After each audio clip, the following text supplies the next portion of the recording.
Hello everyone, welcome to DSL classes. जैसे मैंने आप लोगों से प्रॉमिस किया था कि मैं सम बेसिक कॉन्सेप्ट के इम्पोर्टेंट क्वेश्चंस न्यूमेरिकल्स लेकर आऊंगी आप लोगों के लिए। तो ये वीडियो उन्हीं क्वेश्चंस के बारे में है। तो चलिए देखते हैं सम बेसिक कॉन्सेप्ट के कौन से इम्पोर्टेंट क्वेश्चंस हैं जो एक्सपेक्टेड हैं इस साल। आपके टीचर जो है वो जरूर देंगे होम एग्जामिनेशन में। तो पहला क्वेश्चन है, कैलकुलेट करनी है concentration of nitric acid in moles per litre एक सैंपल में जिसकी डेंसिटी है 1.41 ग्राम पर मिलीलीटर। ठीक है, उसकी मास परसेंटेज हमें दी गई है 69% दी गई है मास परसेंटेज। तो 69% का बाय मास का मीनिंग क्या है, सबसे पहले तो ये समझ लेते हैं। 69% का मीनिंग होता है कि भाई 69 ग्राम नाइट्रिक एसिड दिया हुआ है टोटल सॉल्यूशन बनाने के लिए, जिसका टोटल सॉल्यूशन का मास होगा 100 ग्राम। 100 में से मैंने 69 को माइनस किया तो वो आ गया 31 ग्राम वाटर। अब मैंने नाइट्रिक एसिड का मोलर मास निकाल लिया 63 ग्राम। ठीक है, ये मेथड आपको आता ही होगा करना। 63 ग्राम कैसे आया पर मोल, तो मोलर मास निकाल लिया। अब क्या करेंगे, नाइट्रिक एसिड का नंबर ऑफ मोल्स निकालेंगे मास अपॉन मोलर मास रख के। मास है 69 ग्राम। अभी हमने देखा कि 69% से हमने 69 ग्राम नाइट्रिक एसिड का मास कैलकुलेट किया था। तो 69 gram is the mass of given mass of nitric acid in the solution, और उसका मोलर मास से डिवाइड किया और हमें मोल्स मिल गए 1.095 मोल्स। अब हम नाइट्रिक एसिड का वॉल्यूम निकालेंगे, सॉल्यूशन का वॉल्यूम निकालेंगे कि कितना वॉल्यूम है। उसके लिए मुझे density is equal to mass upon volume से फॉर्मूला यूज करके निकालना पड़ेगा वॉल्यूम, जिसमें मैंने कर दिया है चेंज करके मास अपॉन डेंसिटी। अब ये मास, क्योंकि मुझे वॉल्यूम ऑफ नाइट्रिक एसिड पूरे सॉल्यूशन का वॉल्यूम निकालना है, इसलिए मैं यहाँ मास भी क्या रखूंगी, 100 ग्राम मास रखूंगी, पूरे सॉल्यूशन का मास। क्योंकि यदि आपको सॉल्यूट का निकालना हो तो यहाँ सॉल्यूट ही रखेंगे, सॉल्वेंट का निकालना हो तो यहाँ सॉल्वेंट का रखेंगे।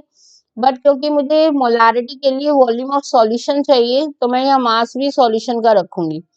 100 अपॉन 1.41 डेंसिटी दी हुई थी सॉल्यूशन की, वो रखकर मैंने निकाल लिया इसका वॉल्यूम।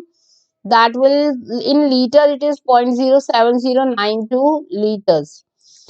अब चलिए फटाफट निकाल लेते हैं molarity of the solution. Molarity निकालने का तो आपको वे आता ही होगा, number of moles of solute upon volume of solution in litres. दोनों चीजें हम निकाल चुके हैं, वो रखिए और मोल्स पर लीटर में वैल्यू कैलकुलेट कर लीजिए। यहाँ पर यूनिट ठीक कर लीजिएगा, मोल्स पर लीटर आएगी। एंड या फिर हम इसे मोलर में भी लिख सकते हैं। ठीक है, तो इस टाइप का पैटर्न का क्वेश्चन आपको जरूर करना है, बहुत इंपॉर्टेंट है ये। इस टाइप का क्वेश्चन कई कई बार करिए अच्छे से, अलग अलग बुक से उठाकर करिए। नेक्स्ट क्वेश्चन आपका लिमिटिंग रिएजेंट का है। यहाँ जरूर बच्चों को बहुत प्रॉब्लम आती है लिमिटिंग रिएजेंट से रिलेटेड। ये लिमिटिंग रिएजेंट समझ ही नहीं आता कि कैसे निकालें। तो चलो एक बार फिर देखते हैं लिमिटिंग रिएजेंट क्या होता है और कैसे कैलकुलेट किया जाता है। ये है क्वेश्चन हमारा अमोनिया, एनसीईआरटी का ही लिया है मैंने, अमोनिया की रिएक्शन का। इसमें हमें बताना है कि एक तो लिमिटिंग रिएजेंट कौन है या एक्सेस रिएजेंट कौन है और कितना बचेगा एक्सेस रिएजेंट, एंड अमोनिया कितनी बनेगी वो बताना है। तो हमेशा ध्यान रखिए अमोनिया या प्रोडक्ट कितना बनेगा, प्रोडक्ट हमारा, वो हमेशा हम किससे निकालते हैं, लिमिटिंग रिएजेंट निकालने के बाद ही उससे कैलकुलेट करते हैं, नहीं तो आंसर जो है वो गलत हो जाएंगे। क्योंकि यदि आप एक्सेस रिएजेंट से निकाल रहे हो तो एक्सेस रिएजेंट तो बचा रहेगा सॉल्यूशन में एक्स्ट्रा, वहां से हम यदि उसके बाद से यदि कैलकुलेट करेंगे तो हमारा आंसर गलत आएगा। सबसे पहले समझ लेते हैं लिमिटिंग रिएजेंट किसे कहते हैं। एक वो रिएजेंट, मान लो जैसे नाइट्रोजन और हाइड्रोजन रिएक्शन कर रहे हैं और अमोनिया बना रहे हैं, तो नाइट्रोजन मान लो जल्दी खत्म हो गया रिएक्शन मिक्सचर में, जितना हमने उसे दिए उसमें डाला था मास, वो रिएक्शन मिक्सचर में जल्दी कंज्यूम हो गया और उसकी वजह से, उसके कंजप्शन की वजह से अमोनिया बननी बंद हो गई। लेकिन हाइड्रोजन क्योंकि एक्सेस में ज्यादा है क्वांटिटी में, वो अभी भी बचा हुआ रह गया, लेकिन नाइट्रोजन ना होने की वजह से रिएक्शन जो है वो बंद हो जाएगी आगे चलनी, प्रोसीड करनी। तो ऐसा रिएजेंट जिसकी वजह से रिएक्शन जो है वो प्रोसीड करनी बंद हो जाती है उसे कहते हैं लिमिटिंग। और जो बच जाता है रिएक्शन मिक्सचर में क्योंकि उसका मास ज़्यादा है वहाँ पर और वो कंप्लीट कंज्यूम नहीं हो पाया, वो बचा रह गया, उसे हम कहेंगे एक्सेस रिएजेंट। एंड अमोनिया बन गया उसका प्रोडक्ट, वो बनेगा लिमिटिंग रिएजेंट के मास के अकॉर्डिंग। तो चलिए सबसे पहले हम इस रिएक्शन क्वेश्चन में हम क्या करते हैं, नाइट्रोजन और हाइड्रोजन में से देखते हैं लिमिटिंग रिएजेंट कौन है। मैंने रिएक्शन के बेस पर, क्योंकि यहाँ रिएक्शन में 1 मोल नाइट्रोजन है और 3 मोल हाइड्रोजन, यदि ना दिया हो बैलेंस किया हो तो आप पहले बैलेंस जरूर करिएगा, बैलेंस इक्वेशन में ही आपको कैलकुलेशंस करनी है। तो यहाँ 1 मोल नाइट्रोजन है, 3 मोल हाइड्रोजन, तो उनका मैंने मास निकाल लिया है। 1 मोल नाइट्रोजन का मास आया 28 ग्राम, 3 मोल हाइड्रोजन का मास आया 6 ग्राम। अब कितना नाइट्रोजन कितने हाइड्रोजन को रिएक्ट कर सकता है, इसको हमने ध्यान रखते हुए कि 28 ग्राम नाइट्रोजन 6 ग्राम हाइड्रोजन से रिएक्शन करता है अकॉर्डिंग टू रिएक्शन। तो जितना हमें दिया गया था 2000 ग्राम ऑफ नाइट्रोजन। तो इतने नाइट्रोजन से हाइड्रोजन का कितना कंजप्शन होगा वो हमने रिलेट कर लिया और निकाल लिया। हाइड्रोजन का मास 428.6 ग्राम आ गया हमारा हाइड्रोजन का मास। हमें दी गई थी हाइड्रोजन 1000 ग्राम और कंजप्शन हुआ 428.6 ग्राम का। दैट मीन्स हाइड्रोजन की वैल्यू कम लग रही है, अकॉर्डिंग टू रिएक्शन उसकी जरूरत कम है नाइट्रोजन के मास के अकॉर्डिंग। तो नाइट्रोजन तो कंप्लीटली कंज्यूम हो जाएगा 2000 ग्राम, लेकिन हाइड्रोजन जो है वो बच जाएगी 1000 के अकॉर्डिंग, सिर्फ 428 ग्राम ही कंज्यूम होगी। दैट मीन्स नाइट्रोजन है हमारा लिमिटिंग रिएजेंट और हाइड्रोजन है हमारा एक्सेस रिएजेंट।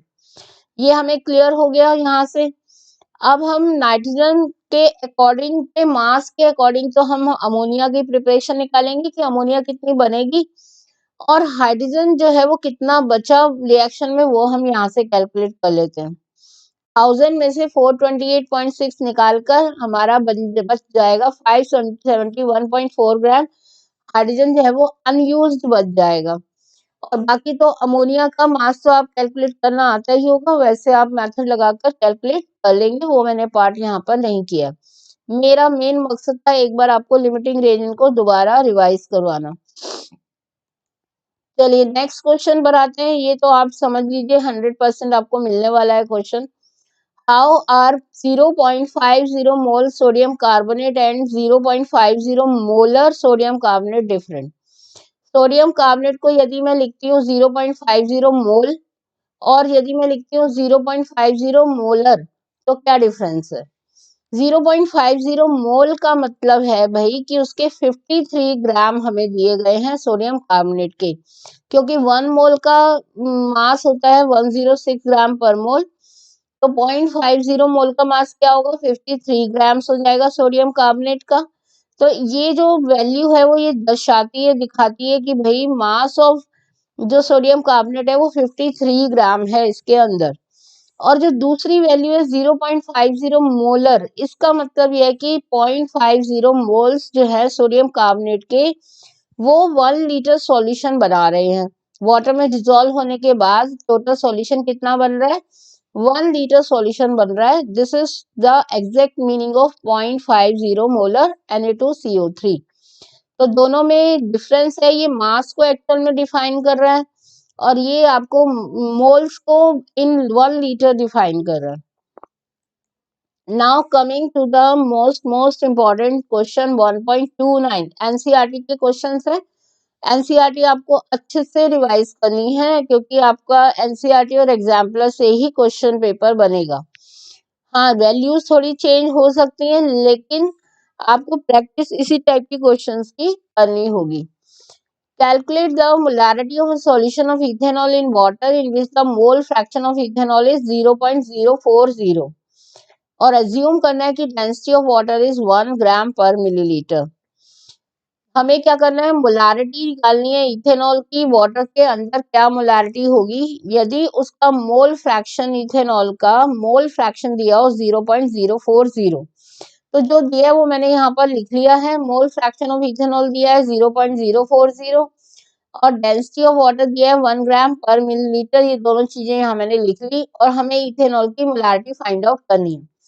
तो चलिए सबसे पहले हम फॉर्मूला प्लेस करते हैं इथेनॉल के मोल फ्रैक्शन का।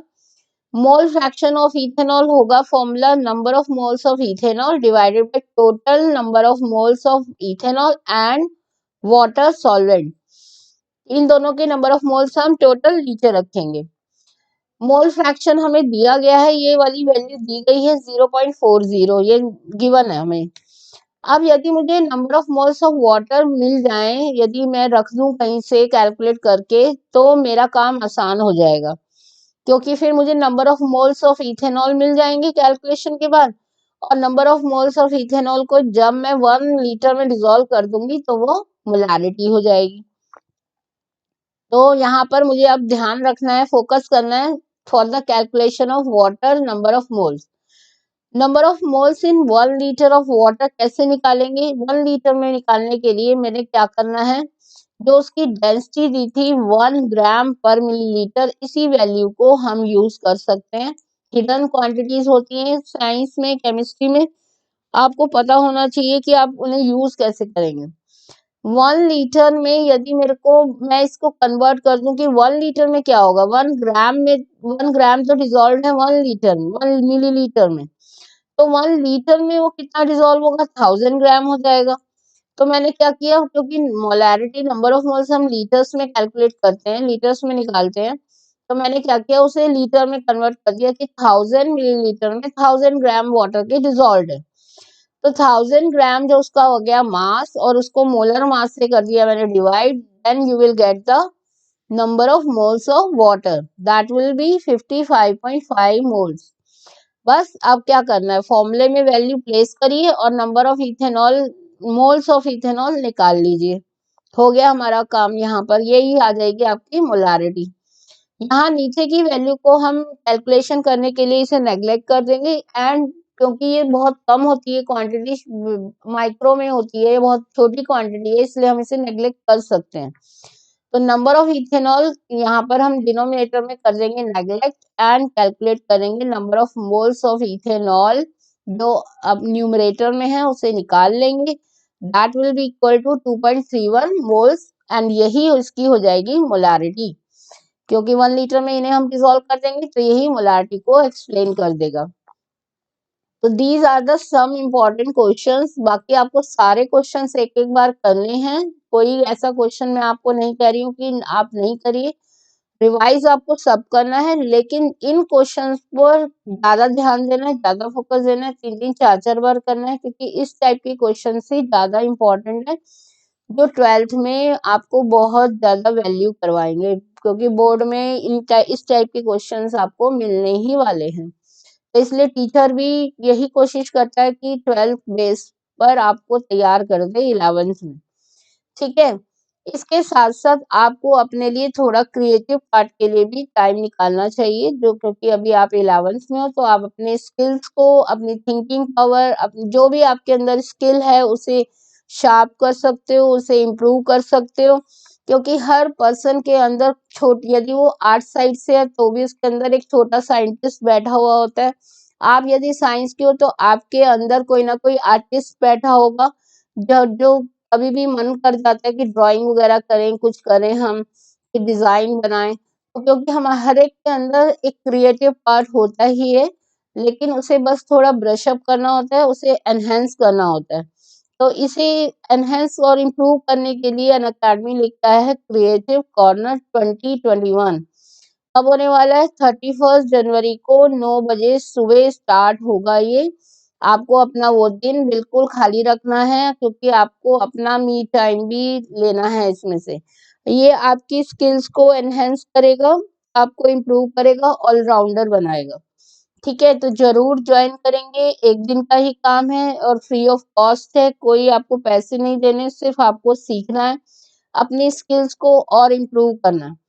और जो नए हैं उन्हें मैं बता दूं कि आप ऐप डाउनलोड करनी पड़ेगी आपको अनअकैडमी की, एंड गोल सेलेक्ट करेंगे, इनवाइट कोड डालेंगे DSL क्लासेस, कोई भी स्पेशल क्लास आपको देखनी है वहां पर फ्री ऑफ कॉस्ट, या कोई भी रिवीजन सीरीज आपको वहां देखनी है, तो आपको पहले अपने आप को अनलॉक करना होगा DSL क्लासेस के इनवाइट कोड को डाल के। एंड डिस्क्रिप्शन बॉक्स में मैं इसके लिए लिंक दे दूंगी, इससे आपको ज्वाइन करना है। ठीक है, तो मिलते हैं नेक्स्ट वीडियो में, फिर सेकंड चैप्टर के बारे में बात करेंगे। उसकी ब्रीफिंग करूंगी कि क्या क्या कंटेंट इम्पोर्टेंट है, और उसके इम्पोर्टेंट क्वेश्चंस को हम डिस्कस करते हुए, रिवीजन करते हुए चलेंगे। आप मेरे साथ रिवीजन सीरीज में इसमें बने रहिए, आपके हर लेसन पर मैं वर्क करने वाली हूँ। तो thank you very much for watching, and like और शेयर करना मत भूलिएगा।